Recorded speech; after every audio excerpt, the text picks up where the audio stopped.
Last of chemistry MP board में जो paper है वो 18 फरवरी 2026 को है। तो बोर्ड एग्जाम में कौन से टॉपिक हो सकते हैं या कौन से क्वेश्चन आ सकते हैं उसके लिए वीडियो है। तो वीडियो स्टार्ट करने से पहले 2 लाइन जो आपको मोटिवेट करेगा। कौन करेगा पहला बार? कौन करेगा पहला बार? एमपी बोर्ड के बच्चों का दिल टॉप करने को है बेकरार। तो आपका दिल जो है टॉप करने के लिए बेकरार है, उसके लिए ये वीडियो है। तो देखिए स्टार्ट करते हैं सोल्यूशन चैप्टर से। चैप्टर आपको मालूम है कि बोर्ड एग्जाम में ये 7 मार्क्स का है, ये इंपॉर्टेंट टॉपिक है। तो जैसे यहाँ पे देखिए राइट है डिफिनीशन किसकी, molarity, mole fraction, weight by weight percentage या मास बाय मास परसेंटेज या वॉल्यूम बाय वॉल्यूम परसेंटेज, ये सिंपल है। फिर सेकंड है Henry's law, Raoult's law, difference between ideal solution and non ideal solution, negative and positive deviation, example भी इसके। फिर है कॉलिगेटिव प्रॉपर्टीज। तो कॉलिगेटिव प्रॉपर्टीज तो पर ईयर आता है, इसमें आपको आएगा कि डिराइव करना है इनका फार्मूला। जैसे यहाँ पे देखिए RLVP लिखा है, तो मतलब रिलेटिव लोअरिंग वेपर प्रेशर है, एलिवेशन ऑफ बॉइलिंग पॉइंट है, डिप्रेशन ऑफ फ्रीजिंग पॉइंट है, ऑस्मोसिस है, बॉन्ड ऑफ क्या है, फैक्टर है। तो ये इंपॉर्टेंट टॉपिक है। इसी टॉपिक पे जो है हम लोग वीडियो स्टार्ट करते हैं। तो देखिए फर्स्ट में हम लोग क्या करेंगे, जो डिफिनीशन है। तो देखिए मैं सिंपल में आपको बता दे रहा हूं। जैसे हमको मोलरिटी को डिफाइन करना है, तो इसके लिए ये है कि number of moles of solute dissolve in volume of solution in litre is known as क्या, मोलरिटी। तो आप क्या करेंगे, यहाँ पे लिखेंगे number of moles of solute upon volume of solution in litre, उससे ही हम क्या बोलते हैं, मोलरिटी। इसकी यूनिट आप देखेंगे तो इसकी यूनिट मोल की मोल होती है और वॉल्यूम की लीटर में है, तो मोल पर क्या हो जाएगा, लीटर या मोल लीटर इनवर्स। यदि फार्मूले में राइट करना है तो एक कैपिटल M इक्वल टू होता है W2 अपॉन M2 इंटू क्या, 1000 अपॉन वॉल्यूम ऑफ सोल्यूशन, मतलब भी लिख दीजिए यहाँ पे, बस इतना लिख दीजिए, आपको नंबर मिल जाएगा। बस इतना याद रखिएगा कि मोलरिटी जो है उसमें number of moles of solute dissolve in volume litre में रहेगा, वॉल्यूम ऑफ सोल्यूशन किस में रहेगा, लीटर में रहेगा। यहीं पे मोलरिटी की बात करें तो मोलरिटी को हम लोग डिनोट करते हैं M से, स्मॉल m से, और इसका मतलब ये होता है कि number of moles of solute dissolve in 1 kg of solvent, मतलब यहां पे आप लिखेंगे dissolve in 1 kg of solvent, या mass of solvent in kg, ये भी लिख सकते हैं, mass of solvent in kg। तो m small m equal to हो जाएगा W2 अपॉन क्या, M2 इंटू यहाँ 1000 लिखेंगे और यहाँ क्या लिखेंगे, W1, मतलब मास ऑफ सॉल्वेंट लिखेंगे kg में।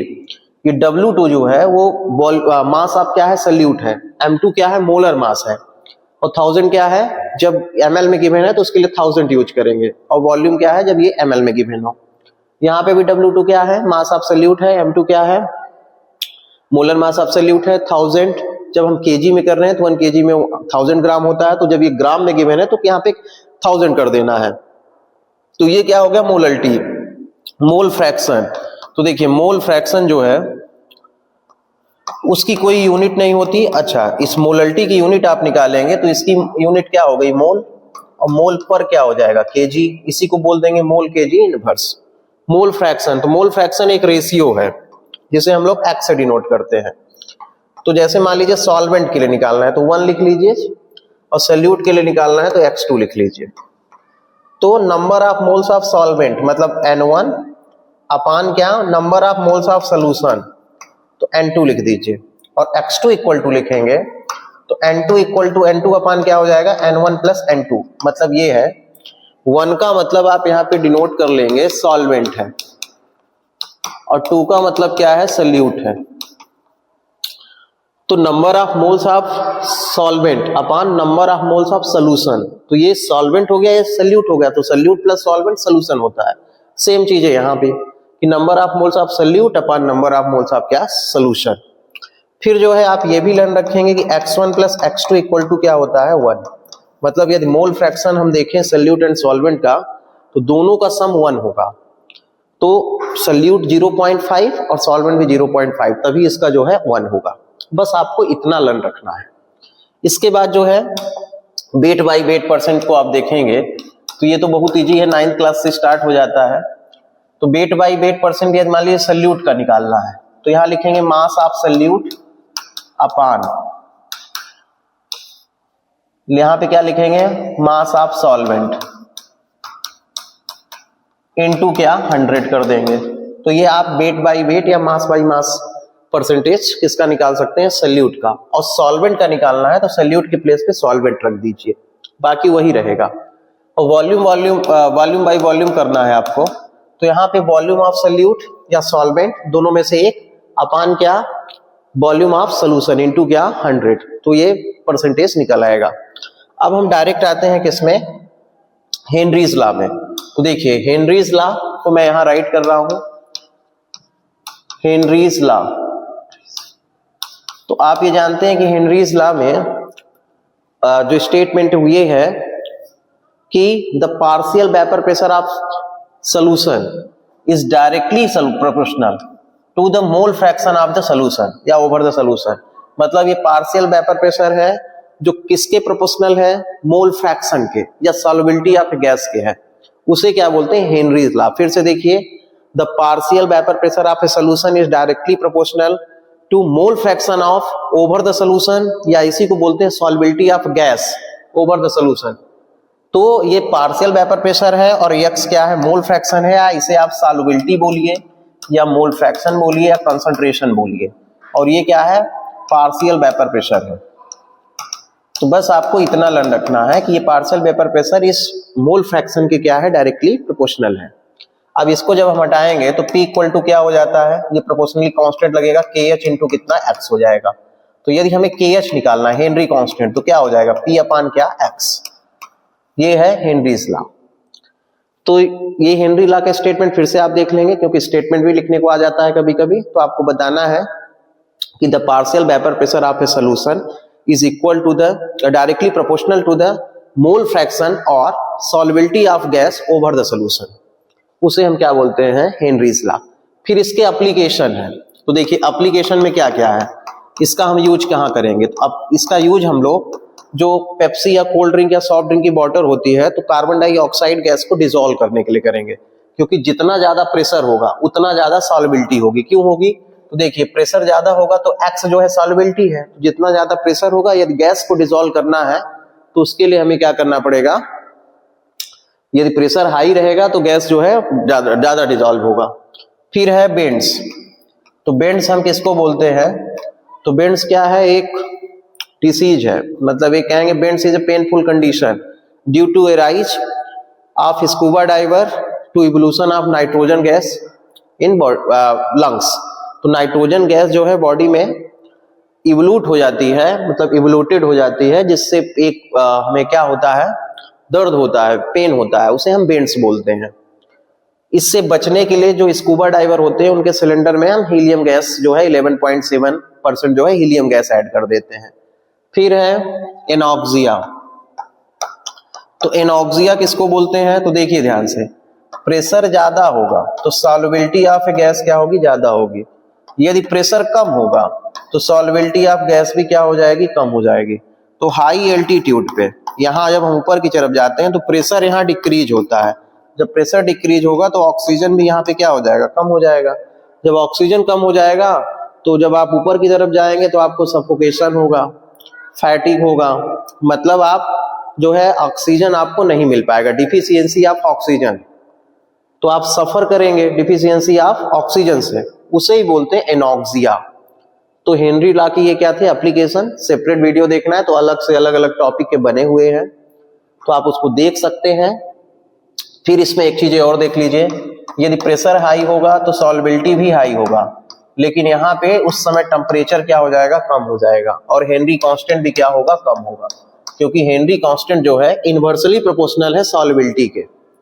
क्या है, इनवर्सली प्रोपोर्शनल है किसके, सॉल्युबिलिटी के। तो मतलब हेनरी कांस्टेंट यदि कम होगा तो सॉल्युबिलिटी बढ़ेगा, और हेनरी कांस्टेंट यदि ज्यादा होगा तो सॉल्युबिलिटी क्या होगा, डिक्रीज होगा। तो ये एप्लीकेशन थे किसके, हेनरीज लॉ के। फिर है राउल्ट लॉ। तो राउल्ट लॉ को अब देखिए ध्यान से, राउल्ट्स लॉ। तो देखिए राउल्ट्स लॉ में क्या है, इसके लिए स्टेटमेंट है for volatile solution, for volatile solution the partial vapor pressure of each solution is directly proportional to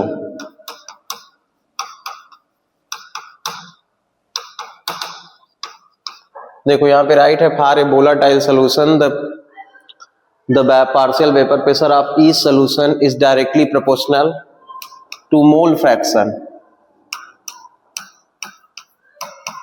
of each solution। तो इसका मतलब ये है कि जो पार्शियल वेपर प्रेशर है मतलब P1 वो डायरेक्टली प्रोपोर्शनल होगा मोल फ्रैक्शन ऑफ ईच कंपोनेंट। मान लीजिए वन कंपोनेंट है तो ये x1 के, और यदि दूसरा कोई है तो P2 डायरेक्टली प्रोपोर्शनल है x2 के। तो for a volatile solution the partial vapour pressure of each solution is directly proportional to the mole fraction of each component, ऐसे लिख सकते हैं। तो देखिए P1 पार्शियल वेपर प्रेशर है और कंपोनेंट फर्स्ट का x1 मोल फ्रैक्शन है, तो जब इसे हटाएंगे तो P1 इक्वल टू क्या हो जाएगा, KH इंटू x1, KH नहीं यहाँ पे होगा, यहाँ पे क्या हो जाएगा P1 नॉट x1, और इसके लिए करेंगे तो P2 इक्वल टू क्या हो जाएगा, P2 नॉट x2 हो जाएगा। अब यहीं पे आपको यदि निकालना है P टोटल, तो P टोटल इक्वल टू आप लिख सकते हैं P1 प्लस क्या P2। अब P1 की वैल्यू ये है P1 नॉट x1 और P2 की क्या है P2 नॉट x2। तो अब जो है यहाँ पे आप इसको करेंगे वैल्यू पुट करेंगे तो P टोटल आ जाएगा। P टोटल का मतलब है total vapour pressure of, total partial vapour pressure of solution. तो ये क्या है राउल्ट लॉ है, ये राउल्ट लॉ जो है आता है तो इसको ध्यान से देखिएगा। बताना है कि पार्शियल वेपर प्रेशर जो है वो डायरेक्टली प्रोपोर्शनल है मोल फ्रैक्शन ऑफ ईच कंपोनेंट के। तो P1 डायरेक्टली प्रोपोर्शनल x1, तो इसे ऐसे करेंगे डिराइव करेंगे तो इतना हो जाएगा। फिर आगे देखिए इसी में जो है आइडल सॉल्यूशन है एंड क्या है नॉन आइडल सॉल्यूशन है, तो इसका डिफरेंस भी आता है। तो देखिए आप बताएंगे ओबे राउल्ट्स लॉ। जो राउल्ट लॉ को ओबे करता है उसे हम क्या बोलेंगे आइडल सॉल्यूशन, और जो does not obey Raoult's law उसे हम क्या बोलेंगे नॉन आइडल सॉल्यूशन। ठीक है, फिर आप ये बताएंगे कि यहाँ पे जैसे हम लोग राइट करते हैं P1 इक्वल टू क्या होता था P1 नॉट x1, ऐसे यहाँ पे राइट करेंगे P1 जो है नॉट इक्वल टू है क्योंकि ये नहीं फॉलो करता है P1 नॉट x1। फिर यहाँ पे ये भी लिख सकते हैं डेल्टा H इक्वल टू क्या जो है एंथैल्पी 0 होगी, लेकिन यहाँ पे क्या है delta H not equal to क्या मिक्सिंग है, यहाँ पे मिक्स करना है, मिक्सिंग नॉट इक्वल टू क्या है 0। तो ये आपको लर्न रखना है। और वॉल्यूम भी ऐसे लिख देंगे delta V volume delta V mixing equal to 0, लेकिन यहाँ पे लिखेंगे delta V mixing not equal to क्या 0। अब इनके एग्जाम्पल लिखना है तो लिखिए n hexane n heptane, n hexane n heptane, और यहाँ पे लिखिए ethyl alcohol acetone chloroform acetone. तो ये आप जो है लर्न कर सकते हैं आइडल सोल्यूशन कौन सा है, नॉन आइडल सोल्यूशन क्या है। अब यहाँ पे एक डिफरेंस और लिख सकते हैं कि जो AA एंड BB का इंट्रैक्शन है वो लगभग नियरली है AB इंट्रैक्शन के, लेकिन यहाँ पे ऐसा नहीं है। AB का मतलब सोल्यूशन है, तो AB जो सोल्यूशन का इंट्रैक्शन है वो नॉट इक्वल टू होता है AA एंड क्या सल्यूट एंड सॉल्वेंट के इंट्रैक्शन के, या तो ये ग्रेटर होगा या तो जो है कम होगा। तो ये डिफरेंस है, आपको लर्न कर लेना है। इसके बाद हम सबसे इंपॉर्टेंट टॉपिक में आ रहे हैं, relative lowering of vapour pressure, मतलब कॉलिगेटिव प्रॉपर्टीज में। तो कॉलिगेटिव प्रॉपर्टीज जो फर्स्ट है वो क्या है, रिलेटिव लोअरिंग वेपर प्रेशर। तो देखिए इसका पूछेगा कि डेरिवेशन लिखिए, तो डेरिवेशन हम कैसे लिखेंगे, उसके लिए आप क्या लिखेंगे, देखिए ध्यान से। डेरिवेशन के लिए जैसे यहाँ पे रहेगा तो आपको बताना पड़ेगा, तो लिखिए कि व्हेन, यहां लिखेंगे when non volatile solute is added volatile solvent, non-volatile solute is added volatile solvent, then vapor pressure of partial vapor pressure of solution is decreases। जो partial vapour pressure of solution है वो क्या हो जा रहा है, डिक्रीजेस हो जा रहा है। तो कैसे डिक्रीज हो जा रहा है कि क्योंकि हमने नॉन वोलेटाइल सोल्यूट को ऐड किया है वोलेटाइल में। वोलेटाइल का मतलब है वेपर में, और नॉन वोलेटाइल का है जो वेपर नहीं बनाएगा, तो वहां पे डिक्रीज हो जाएगा। अब इसे हम लोग डिनोट करते हैं, देखिए ध्यान से। तो यहां पे कंसीडर कर लेंगे, लेट अस कंसीडर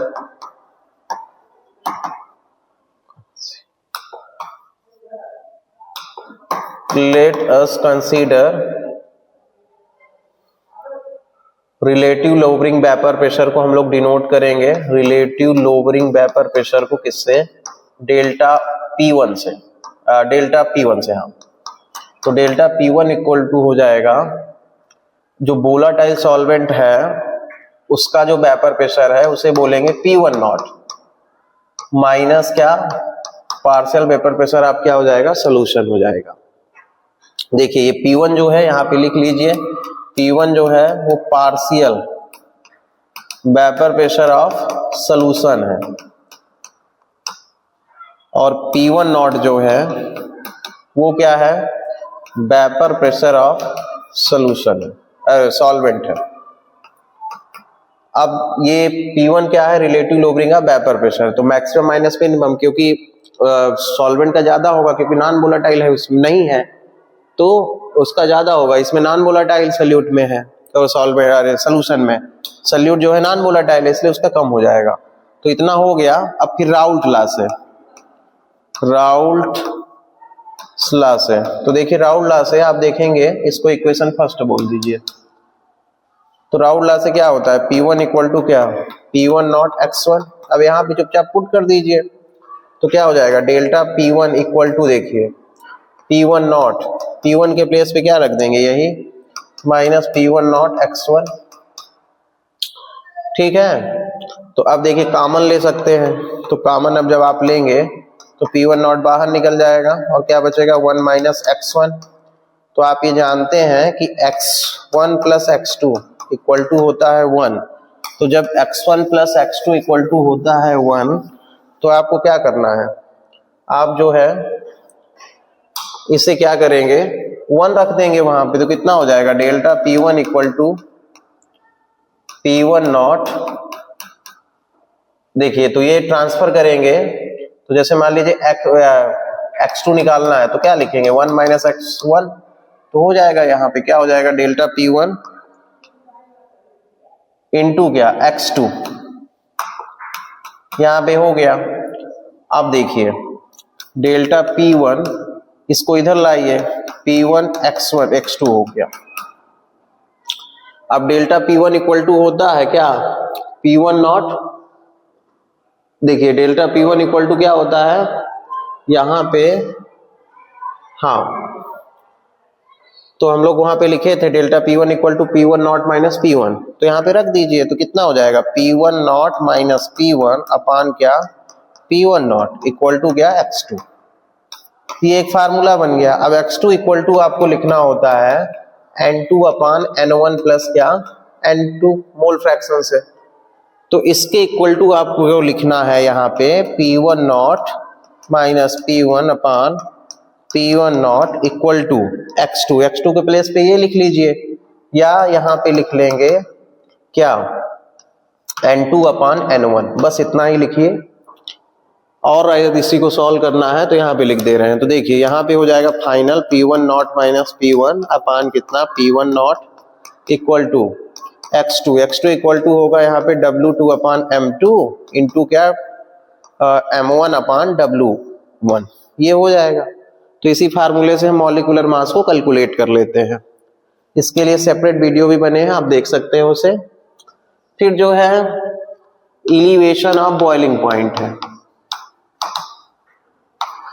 तो देखिए यहाँ पे भी वही राइट करना है, when non volatile solute is added the volatile solvent then boiling point of solution is increases. Boiling point of solution वहां पे क्या होगा, इंक्रीज होगा, क्योंकि हम नॉन वोलेटाइल सॉल्यूट ऐड कर रहे हैं। तो इसके लिए भी डेरिवेशन यदि निकालना चाहेंगे तो बॉइलिंग पॉइंट को हम लोग किससे डिनोट करेंगे, क्योंकि टेम्परेचर है तो यहाँ पे लिखेंगे delta TV, elevation of boiling point के लिए, मैक्सिमम माइनस मिनिमम। तो टीवी जो है सोल्यूशन का होगा, टीवी माइनस हो जाएगा टीवी नॉट, ये एक फार्मूला है। और टीवी जो है डायरेक्टली प्रोपोर्शनल होता है मोलल्टी के, किसके होता है, मोलल्टी के।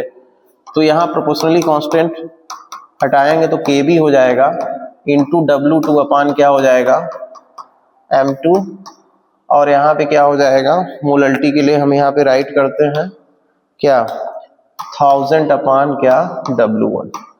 बस इसी फार्मूले से जो है आपको मॉलिक्यूलर मास इसको कैलकुलेट करना है। बस इतना यहाँ पे ऊपर जरूर राइट करिएगा कि when non volatile solute is added volatile solvent then boiling point of solution is increases. तो यहाँ पे टीवी जो है वो सॉल्यूशन का है, टीवी नॉट जो है सॉल्वेंट का है, और डेल्टा टीवी जो है वो एलिवेशन ऑफ बॉइलिंग पॉइंट है। फिर इसी के बाद इसी में है depression in freezing point, depression of freezing point. तो देखिए इसको भी ऐसे ही डिनोट करेंगे, फर्क इतना है कि यहाँ पे हम लोग क्या ले लेंगे, फ्रीजिंग है तो TF लिखेंगे, और यहाँ पे उल्टा हो जाएगा, मतलब TF नॉट माइनस क्या होगा, TF होगा। ये फ्रीजिंग पॉइंट अब क्या है, सॉल्वेंट है, और ये फ्रीजिंग पॉइंट अब क्या है, सोल्यूशन है। तो सोल्यूशन का इसमें कम होगा क्योंकि नॉन वोलेटाइल सॉल्यूट ऐड कर रहे हैं, बाकी सब चीजें सेम रहेंगी। तो TF जो है डायरेक्टली प्रोपोर्शनल मोलल्टी के होता है, तो TF इक्वल टू क्या हो जाएगा, KF इंटू क्या, मोलल्टी, मोलल्टी का फार्मूला वही W2 अपान M2 इंटू क्या 1000 अपान क्या W1। तो ये फार्मूला है, बहुत सिंपल है, डेरिवेशन आता है आप कर लीजिए, न्यूमेरिकल आता है यदि आता है तो आप मेरे यूट्यूब पे जाके सॉल्यूशन वाले चैप्टर पे आपको देखिए, आपको बहुत सारे न्यूमेरिकल भी मिल जाएंगे। इसके बाद है ऑस्मोसिस। तो देखिए ऑस्मोसिस क्या है, ऑस्मोसिस में क्या है कि फ्लो ऑफ सॉल्वेंट जो है, फ्लो ऑफ सॉल्वेंट वो लोअर कंसंट्रेशन से हायर कंसंट्रेशन की तरफ क्या करेगा, मूव करेगा। लोअर कंसंट्रेशन से किधर जाएगा, हायर कंसंट्रेशन की तरफ, थ्रू सेमी परमेबल मेम्ब्रेन, उसे ऑस्मोसिस बोलते हैं। ऑस्मोटिक प्रेशर किसको बोलेंगे, तो ऑस्मोटिक प्रेशर जो है वो extra, osmotic pressure is extra pressure that applied on the solution side which stop the osmosis process. मतलब ऑस्मोसिस प्रोसेस को रोकने के लिए जो प्रेशर हम अप्लाई करते हैं उसे ऑस्मोटिक प्रेशर बोलते हैं। उसे हम लोग डिनोट करते हैं पाई, और पाई डायरेक्टली प्रोपोर्शनल होता है कंसंट्रेशन के।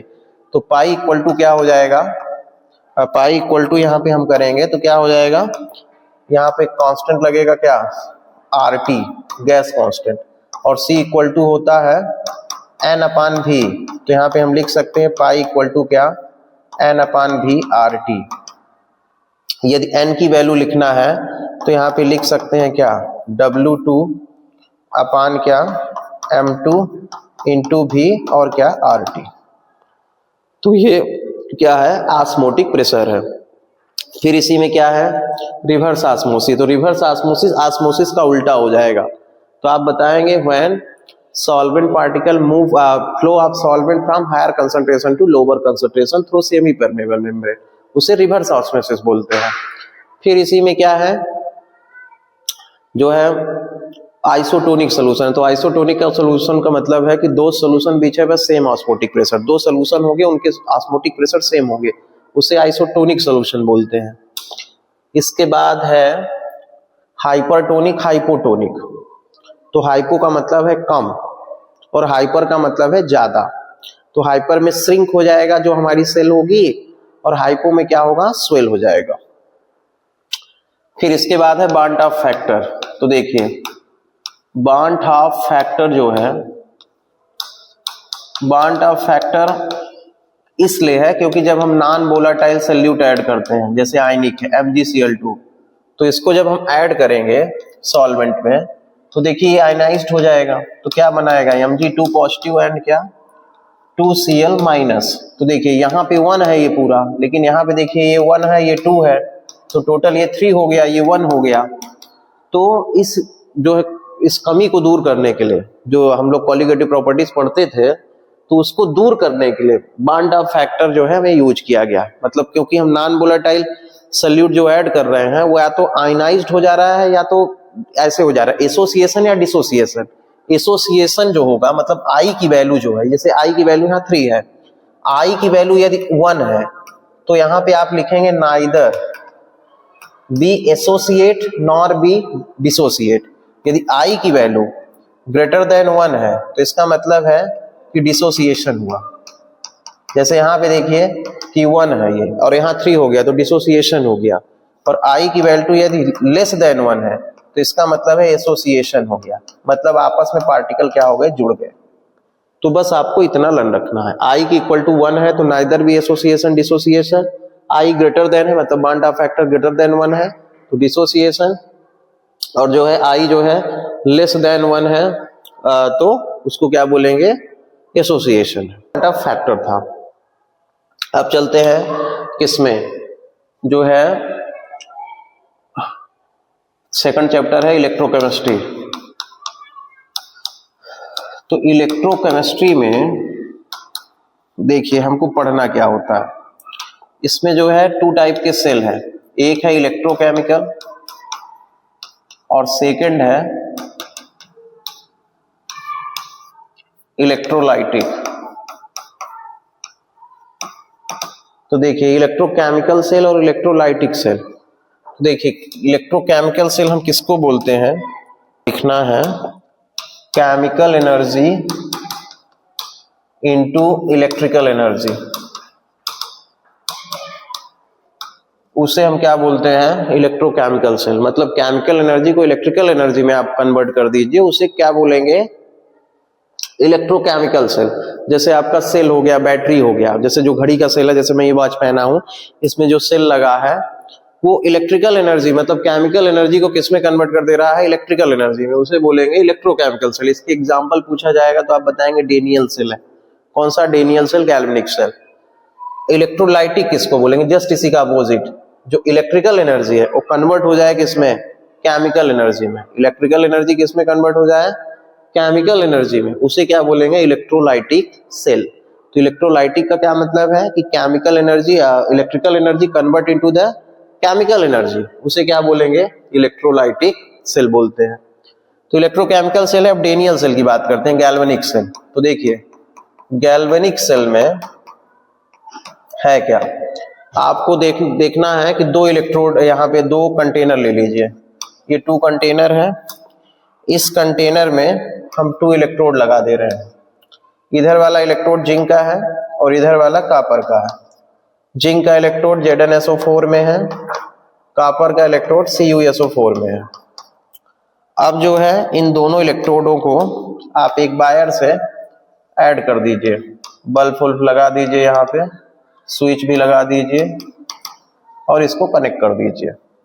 तो देखिए इस पे जो है ये एनोड का वर्क करेगा और ये क्या है, कॉपर वाला कैथोड का वर्क करेगा। एनोड पे होता है ऑक्सीडेशन, कैथोड पे होता है रिडक्शन। तो एनोड पे ऑक्सीडेशन होगा तो मतलब इलेक्ट्रॉन जो फ्लो है, इलेक्ट्रॉन इधर जाएंगे तो करंट जो है इधर आएगा, ठीक है। तो इलेक्ट्रॉन जिंक से इधर किधर जा रहे हैं, कॉपर की तरफ, मतलब एनोड टू कैथोड जा रहे हैं, और करंट जस्ट अपोजिट हो रहा है, जो है कॉपर से किधर आ रहा है, जिंक इलेक्ट्रोड की तरह। जिंक इलेक्ट्रोड जो है इलेक्ट्रॉन लॉस कर रहा है, इसलिए ये धीरे धीरे क्या हो जाएगा, थिन हो जाएगा, और कॉपर इलेक्ट्रोड इलेक्ट्रॉन गेन कर रहा है, इसलिए ये जो रॉड दिख रहा है वो थिक हो जाएगा, मोटा हो जाएगा। अब जो है आप स्विच ऑन करेंगे तो बल्ब जलेगा, बंद होगा। उसका रीजन है कि सर्किट कंप्लीट नहीं है। तो सर्किट कंप्लीट करने के लिए हम यहाँ पे यूज करेंगे साल्ट ब्रिज। क्या यूज करेंगे? Salt bridge. तो साल्ट ब्रिज जब हम यूज करेंगे तो साल्ट ब्रिज क्या करेगा, इस दोनों सर्किट को कंप्लीट करेगा और जो आयंस है उसे न्यूट्रलाइज करेगा। तो ये भी पूछता है कि साल्ट ब्रिज क्या है, तो आप बताएंगे साल्ट ब्रिज क्या है, यू शेप का एक ट्यूब है ग्लास का, जिसमें अगर जेली लाइक सोल्यूशन बना होता है, या इसी में बता देंगे पोटेशियम नाइट्रेट है, अगर जेली लाइक या पोटेशियम नाइट्रेट सोल्यूशन जो है इसमें फिल है। इसका काम क्या है, फंक्शन पूछेगा तो आप बताएंगे ये दोनों ही क्या करता है, दोनों ही जो हमारे सर्किट है या दोनों ही जो ये आपको कंटेनर दिख रहे हैं उस सर्किट को कंप्लीट करता है। तो पहला यही लिख देंगे कंप्लीट द सर्किट। दूसरा बताएंगे न्यूट्रलाइज द आयंस, मतलब ये न्यूट्रलाइज भी करता है। तो हमारा बल्ब अब जो है प्रॉपर जलेगा। तो ये क्या था आपका गैल्वेनिक सेल। रिएक्शन आप लिखेंगे तो देखिए जिंक पे ऑक्सीडेशन हो रहा है तो Zn सॉलिड कन्वर्ट हो जाएगा Zn2 पॉजिटिव इक्वस प्लस क्या 2 इलेक्ट्रॉन। यहाँ पे Cu2 पॉजिटिव, इस पे रिडक्शन हो रहा है तो इसको 2 इलेक्ट्रॉन देंगे और एक इसमें कन्वर्ट हो जाएगा Cu सॉलिड में। तो ओवरऑल रिएक्शन क्या हो जाएगी, ये 2 इलेक्ट्रॉन कैंसिल हो जाएगा और यहाँ बनेगा क्या Zn सॉलिड प्लस क्या Cu2 पॉजिटिव इक्वस गिव्स क्या Zn2 पॉजिटिव इक्वस प्लस क्या Cu सॉलिड। तो ये ओवरऑल क्या हो जाएगी, रिएक्शन हो जाएगी। तो बस इतना रखना है कि जिंक पे ऑक्सीडेशन हो रहा है और कॉपर पे क्या हो रहा है, जिंक पे ऑक्सीडेशन और कॉपर पे क्या हो रहा है, रिडक्शन। ये एनोड कवर कर रहा है, वो कैथोड कवर कर रहा है। और बहुत सिंपल है, इसमें जो इलेक्ट्रिसिटी जनरेट होती है वो 1.1 वोल्ट है। ये इलेक्ट्रोकेमिकल सेल का जो है एग्जाम्पल है। इसके बाद आएंगे तो देखिए एक है ईएमएफ ऑफ द सेल। तो ईएमएफ ऑफ द सेल जब आपको निकालना है तो आप उसके लिए लिखेंगे क्या, ई कैथोड माइनस ई एनोड, मतलब कैथोड और एनोड। तो जैसे डेनियल सेल में ही निकालना है तो उसके लिए आप क्या लिखेंगे, कैथोड पे क्या था, कैथोड पे आपका क्या था Cu2 पॉजिटिव था, तो Cu माइनस क्या, यहाँ पे क्या लिखेंगे एनोड के, तो एनोड पे क्या था जिंक था, तो Zn2 पॉजिटिव Zn। तो कितना हो जाएगा, देखिए इसका जब आप टेबल देखेंगे तो एक इलेक्ट्रोकेमिकल सीरीज गिवन है, उसमें आप इसकी वैल्यू देखेंगे तो 0.34 है, माइनस इसकी वैल्यू देखेंगे वैल्यू तो 0.76 है, माइनस माइनस प्लस हो गया और ये 0 हो गया, 731 तो मतलब 1.10 वोल्ट। तो ये ई सेल की वैल्यू है। इसके बाद है SHE। तो देखिए SHE में क्या करना है, S का मतलब है स्टैंडर्ड, H का मतलब है हाइड्रोजन, E का मतलब है इलेक्ट्रोड। तो स्टैंडर्ड हाइड्रोजन इलेक्ट्रोड ये क्या है, तो देखिए SHE का क्या मतलब है, स्टैंडर्ड हाइड्रोजन इलेक्ट्रोड। ये एक रेफरेंस इलेक्ट्रोड है। इसका यूज हम तब करेंगे जब हाफ सेल गिवन हो, मतलब जैसे ये हाफ सेल का मतलब है या तो कैथोड गिवन हो या तो एनोड गिवन है, तो हम तब यूज करेंगे हाइड्रोजन इलेक्ट्रोड का, मतलब स्टैंडर्ड हाइड्रोजन इलेक्ट्रोड का। अच्छा, इसे स्टैंडर्ड इसलिए बोला जाता है क्योंकि यहाँ पे मोलर कंसंट्रेशन 1m है और जो है यहाँ पे टेम्परेचर जो है 298 केल्विन है और प्रेशर जो है 1 बार है, इसलिए जो है इसे स्टैंडर्ड बोला जाता है। और यहाँ पे आप ये देखेंगे, यहाँ पे एक ट्यूब लगी है इस यहाँ पे, तो यहाँ से हाइड्रोजन गैस अंदर आएंगे, मतलब ये हाइड्रोजन गैस यहाँ अंदर जा रही है और यहीं से हाइड्रोजन गैस ये बाहर भी निकल जा रही है, मतलब हाइड्रोजन का ऑक्सीडेशन भी हो रहा है, रिडक्शन भी हो रहा है। तो ऑक्सीडेशन और रिडक्शन जब किसी एक ही का हो रहा है तो आप ये कहेंगे कि ये क्या है, स्टैंडर्ड है। मतलब इसका यूज हम एनोड जैसे भी कर सकते हैं, कैथोड से भी कर सकते हैं, कैथोड जैसे भी कर सकते हैं। तो ये SHE है। इसका यूज तब करेंगे जब हाफ सेल गिवन हो। हाफ सेल का मतलब है या तो कैथोड या तो एनोड। फिर देखिए इसके बाद है नस्ट इक्वेशन। तो नस्ट इक्वेशन में हमें करना क्या है, नस्ट इक्वेशन डेरिवेशन के लिए आएगा नहीं, नस्ट इक्वेशन बस आप लर्न रखिए कि क्या होता है E cell equal to E not cell minus 0.059 upon n log concentration of product upon concentration of reactant. बस इसी को जो है आपको सॉल्व करना होता है। इसका यूज हम तब करेंगे जब डिफरेंट कंसंट्रेशन गिवन हो, मतलब डिफरेंट कंसंट्रेशन गिवन हो तो हम इसका यूज करेंगे, ठीक है। तो ये नेक्स्ट इक्वेशन है। इसके बाद इस चैप्टर में इंपॉर्टेंट क्या है, इसके बाद जो इस चैप्टर में इंपॉर्टेंट है वो है कोलरास लॉ। तो देखिए कोलरास लॉ क्या है, जैसे मान लीजिए यहां पे गिवन है कोलरास लॉ, हम उसको बोलते हैं जिसमें कैटायन और एनायन दोनों के सम का इक्वल हो। जैसे मान लीजिए यहाँ पे है क्या NaCl गिवन है, तो इसे हम लोग लिखेंगे लेमडा Na पॉजिटिव प्लस क्या लेमडा नॉट Cl निगेटिव। तो जो भी यहाँ पे इलेक्ट्रोलाइटिक गिवन होगा उसके कैटायन एवं एनायन के सम को ही हम लोग बोलते हैं कोलरास लॉ। इसका एप्लीकेशन है, मतलब इसमें डिसोसिएशन जो है कांस्टेंट को हम लोग कैलकुलेट करते हैं, वीक इलेक्ट्रोलाइट को कैलकुलेट करते हैं। तो आपको कोलरास लॉ को पढ़ना है। फिर जो है इसके बाद है इस चैप्टर में फैराडे लॉ। तो फैराडे लॉ के जो है दो लॉ है, एक फर्स्ट है, तो फर्स्ट लॉ जो है W इक्वल टू है ZIT, मतलब ये क्या बताएगा, W जो है वो वेट बताता है, मतलब मास बताएगा कि कितना जो है इलेक्ट्रोड पे चार्ज है। फिर सेकंड लॉ है, तो सेकंड लॉ है W1 upon W2 equal to क्या है E1 अपॉन क्या E2। तो बस आपको लॉ का स्टेटमेंट पढ़ लेना है, स्टेटमेंट पढ़ लीजिए और इसे लिख दीजिए। फैराडे लॉ के बाद यहाँ पे गिवन है क्या बैटरीज, प्राइमरी सेकेंडरी। तो इसमें लेड स्टोरेज है, निकिल कैडमियम स्टोरेज है और फ्यूल सेल है। तो ये सेल भी जो है आपको पढ़ लेना है। और साथ में कोरोजन और प्रिवेंशन ऑफ कोरोजन, मतलब कोरोजन बचने के लिए हमें क्या करना होगा, 4 चैप्टर में आएंगे, तो ये टॉपिक जरूर पढ़िएगा। Difference between order of reaction and क्या मॉलिक्यूलरिटी। फिर है फर्स्ट ऑर्डर, जीरो ऑर्डर और इनकी यूनिट।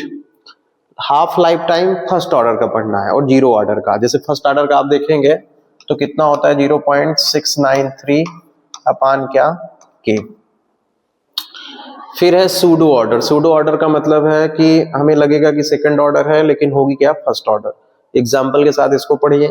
आर्नियस इक्वेशन देखिए क्या है, और कैटालिस्ट। बस इतना जो है ये टॉपिक जरूर पढ़िए, डिफरेंस पढ़िए इन दोनों का, फर्स्ट ऑर्डर जीरो ऑर्डर को डिराइव करिए, डेरिवेशन, और जो है फिर हाफ लाइफ टाइम के लिए डेरिवेशन लिखिए फर्स्ट और जीरो का, pseudo order reaction, Arrhenius equation क्या है कैटालिस्ट, और फर्स्ट सेकंड थर्ड और जीरो ऑर्डर की यूनिट जरूर पढ़िएगा। इसके बाद जो है डी ब्लॉक में जो है आपको ये पढ़ना है, मतलब डी एंड एफ ब्लॉक में। डी एंड एफ ब्लॉक में डिफरेंस पढ़िए, लेंथेनाइड एक्टेनाइड में डिफरेंस पढ़िए। ट्रांजिशन एलिमेंट क्यों बोलते हैं, क्योंकि जो है यहाँ पे क्या होता है पार्सली फिल्ड होता है डी ऑर्बिटल। कलर क्यों है, कलर का मतलब है डी ट्रांजिशन है या अनपेयर्ड इलेक्ट्रॉन है। कैटालिटिक प्रॉपर्टी का मतलब है कि प्रोवाइड करता है surface area. Variable oxidation state है, फिर वेरिएबल ऑक्सीडेशन स्टेट है। तो वेरिएबल ऑक्सीडेशन के लिए रीजन बताएंगे कि small energy gap between NSN and N1- d orbital, alloy formation. फिर है atomic size, ionic radii, atomic size के बाद है आयनाइजेशन एंथैल्पी, और KMnO4 K2Cr2O7 ये जो है ऑक्सीडाइजिंग एजेंट है। तो इनका कलर कैसा होता है, प्रिपरेशन मेथड क्या है, इनका स्ट्रक्चर क्या है, बस इतना ही आपको पढ़ना है इसमें। और सबसे इंपॉर्टेंट टॉपिक, मतलब इसके लिए सेपरेट वीडियो बने हैं, आप देख सकते हैं। IUPAC nomenclature, ligand, valence bond theory, crystal field theory, isomerism, oxidation state, coordination number, Werner theory, बस इतना पढ़ना है। IUPAC नॉमेनक्लेचर के लिए तो आप मेरा सेपरेट वीडियो देख लीजिए, उससे 3 नंबर का फिक्स है कि आ जाएगा। कैसे जो है हम किसी का IUPAC नेम राइट करते हैं, उसके लिए मैंने शॉर्ट ट्रिक बनाया हुआ, तो आप उसे जरूर देखिए।